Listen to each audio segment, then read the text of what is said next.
Hi everyone, welcome back to my channel. My name is Melanie and this is our budget life. I have here my Erin Condren Monthly Planner, and what I'm going to do with this today is use it to show you all about zero-based budgeting. So for today's Financial Friday series, we are going to talk about what is a zero-based budget. So if you're interested in finding out, stay tuned.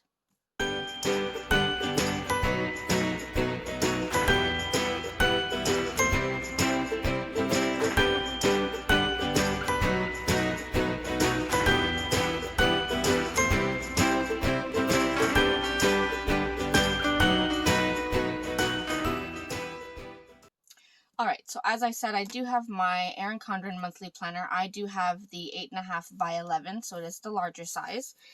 And I'm going to use this to explain to all of you what is a zero-based budget. Now, very quickly, the simplest way to explain it is that you take your income minus expenses, and you should have a zero at the end. So there should not be any money left over. Now, many people are going to say, well, why do I want to not have any money left over? What's the point of having no money left over? So it's not that you don't have money left over. It's that you have allocated all of your funds in any given category in your budget. And I'm going to show you how to do that.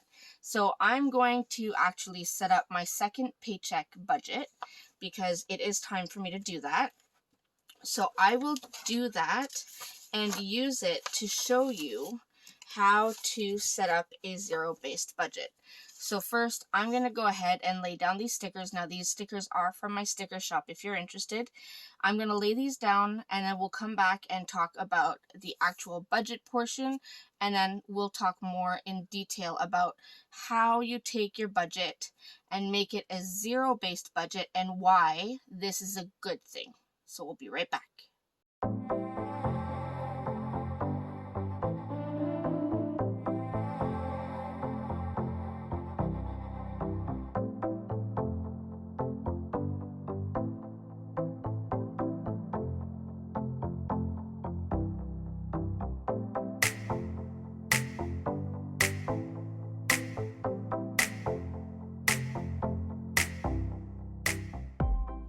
Okay, so now that I've laid down my stickers, which is not the important part, let's go ahead and talk about the budgeting portion of it.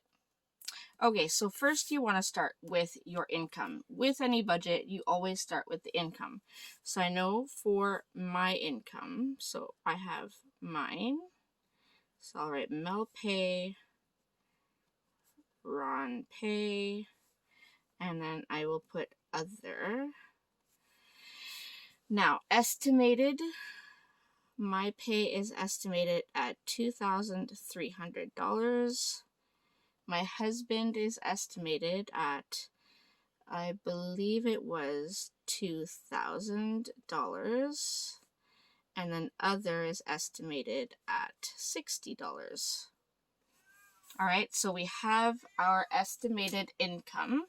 So I don't really need the calculator to add that up. So that's $4,360. So that is my estimated income for my second paycheck. Now, because today is Thursday, I have been paid already, and this is going to go live tomorrow. And I apologize if you hear my cat in the background. I swear every time I turn on the camera, she decides she needs to give me a piece of her mind.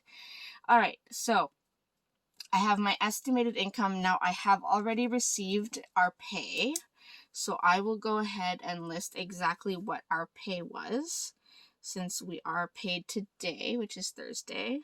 So I actually received $3,016.50, and that's because when I did my estimated budget, I forgot that I have another payment, or another pay, I should say. So I added that together. My husband was $2,145.28. And then I did receive the $60 from my mom. So that means our total actual income for this pay is $5,221 So now I'm just going to go quickly and figure out the plus or minus of all of these. I know that's nothing. And then I will come right back.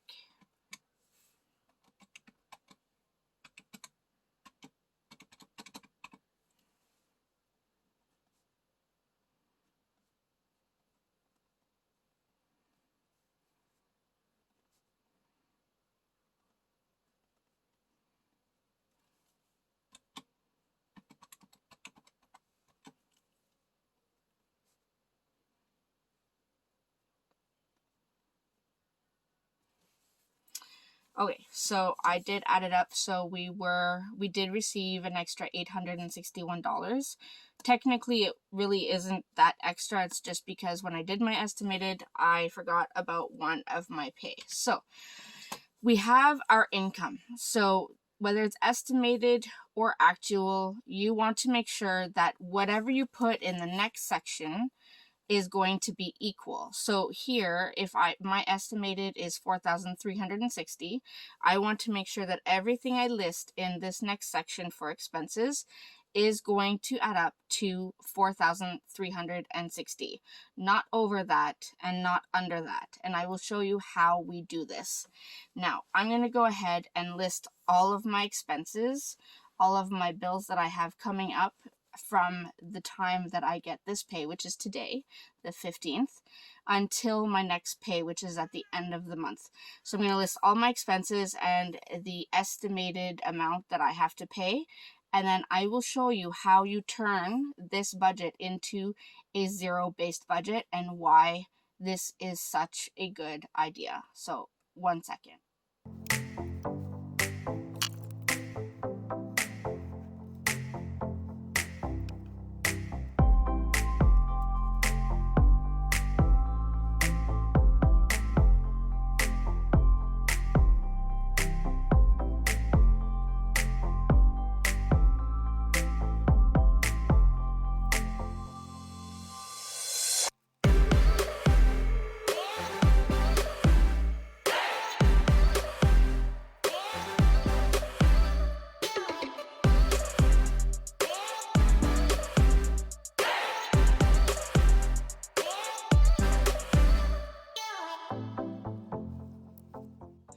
Okay, so as you can see, I have listed every single payment. So these are all my bills and any expenses I see myself having between October 15th to October 31st, which is when I get my next pay. Well, actually the 30th. So I've listed them all out. Now, most of these are accurate numbers. Some of them are estimated numbers depending on what they are. For example, I know Netflix, Amazon, my van insurance, I know those numbers are accurate, but things like groceries, gas, restaurants, these are variable expenses. So this amount can change depending on how much we actually spend. So I'm going to go ahead and add all of this up, and we want to have a total of what we've put here so far and see how it compares to our estimated income. So let's go ahead and add this up and see where we end up.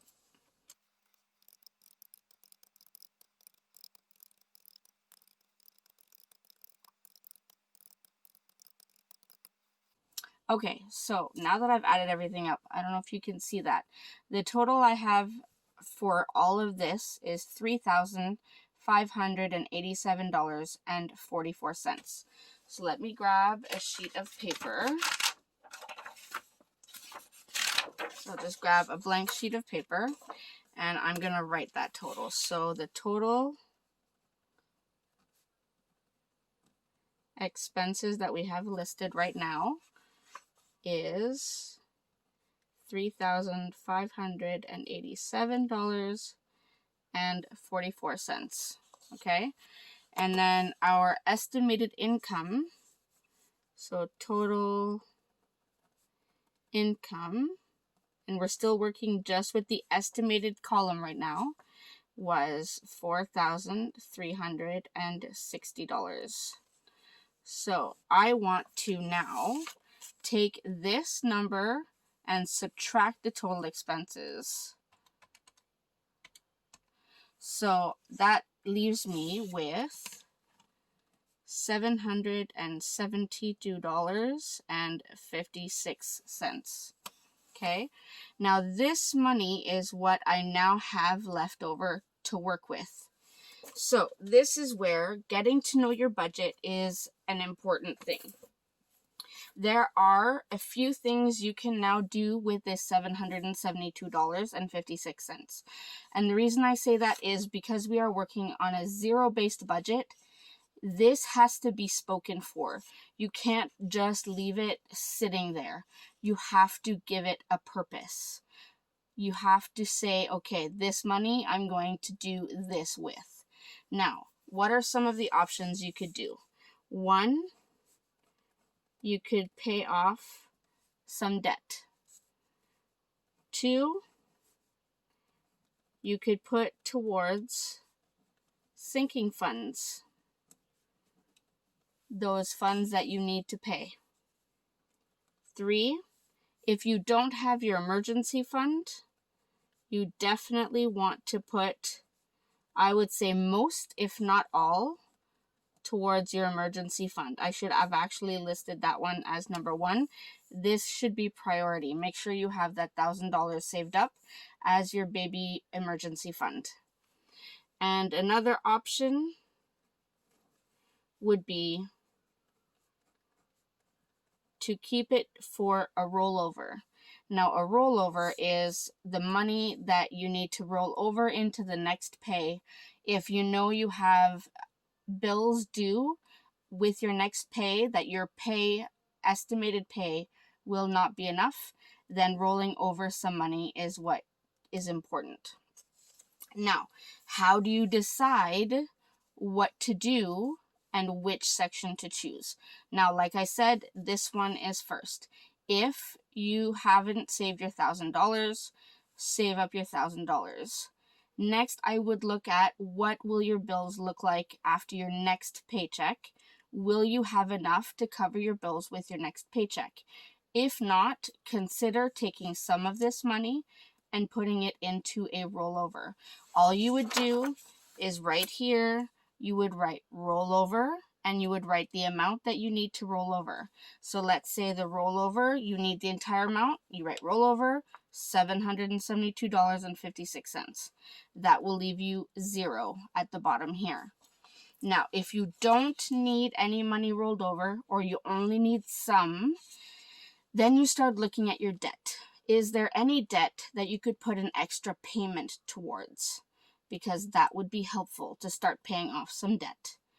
If you have any money left over to pay off some debt, you could do that. If you still have money left over after that, you could add sinking funds. So the order would be emergency fund, however much you need to make sure you get to that $1,000.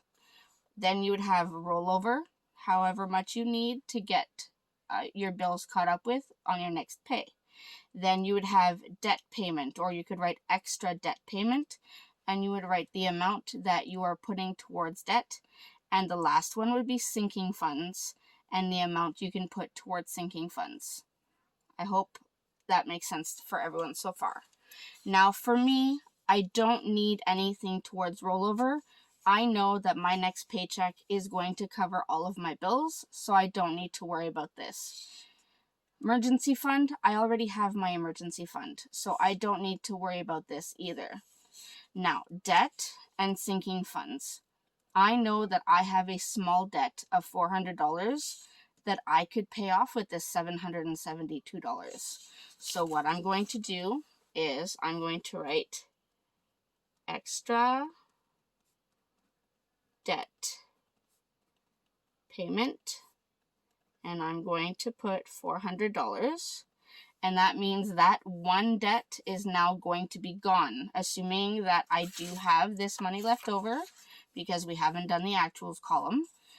If I put this $400 away at the end of this pay, I will have gotten rid of one of my debts, which is exciting. Now that leaves me with $372.56. Now I will go to sinking funds,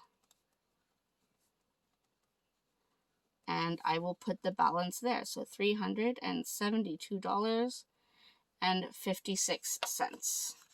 All right, so that is the entire list. So if I were to add all of this up again, it would equal $4,360, which is my estimated income. So I've already added it up, so I'm not going to do that again, but I will put $4,360. And here it says total potential savings. I'm not doing any savings right now. I'm just going to put 0. And this is my zero-based budget. Now, does this mean that I haven't put any money away? No, of course it doesn't. I just paid off debt, and I'm putting $372.56 away for other bills. I'm putting some money away for Christmas, for example, for birthdays, for that kind of thing. Those sinking funds that I spoke about in my previous video, and I will leave it up here for you to watch in case you missed it. These sinking funds are what will help you stay out of debt and stay on budget. So I am putting money away. So I don't want you to think of this 0 as, oh no, I am broke, I have no money. Now, here you have groceries, gas, restaurants, and other. Now, groceries and gas, all 4 of these are variable expenses. Groceries and gas are important. You need to be able to eat and feed your family. And gas, if you have a car or even if you take public transit, you have to pay for transit. You need these to be able to work and to live. So I have budgeted $450 for groceries and I budgeted $200 for gas. Let's say I need an extra $50 for groceries this pay. When I get to my actual column, I will have spent $500. I'll put $500. That just means that I will be putting less towards my sinking funds. Now, that's okay. That's why this is all estimated. It is an estimated column. It says budget. This is what I'm budgeting for. Some of these will be accurate. Some of them will vary. That is all dependent on how your pay goes. But the important thing is for you to know that there is money there for things like groceries. So I don't want you to panic that just because you wrote this on a line, you wrote extra debt payment and sinking funds, just because you wrote it down on this line in this book does not mean that the money is gone. Just because you put this 0 here does not mean the money is gone. The money is still there. You just have to reallocate it as you need, okay? So please don't worry about that. This is just to give you an idea of how and where you can put your money so that it is doing the best it can for you, all right? So I hope this helps explain a zero-based budget. So I was able to do 2 things at once, get my second paycheck budget done, but also show you how to set this up to make it a zero-based budget. All right, so I zoomed you out so you could see the whole picture. So you have the entire budget now. You have your estimated income, all of your estimated bills, your estimated variable expenses, and then knowing what was left over, this $772.56. Using this list, whether we need emergency fund, rolling money over into our next pay, debt payment, or sinking funds, we were able to allocate money as an extra debt payment and money to our sinking funds. So that means that our money is doing its job for this pay. So I hope this helps explain. I hope this gives you a good idea of how you could set up your budget to make sure that it is a zero-based budget. Knowing that doesn't mean the money is gone. It just means that the money is allocated where you think it will do the best good for you and your family. I hope this was helpful. Remember to like and subscribe if you're new, and I will see you in my next video. Thanks, everyone. Bye.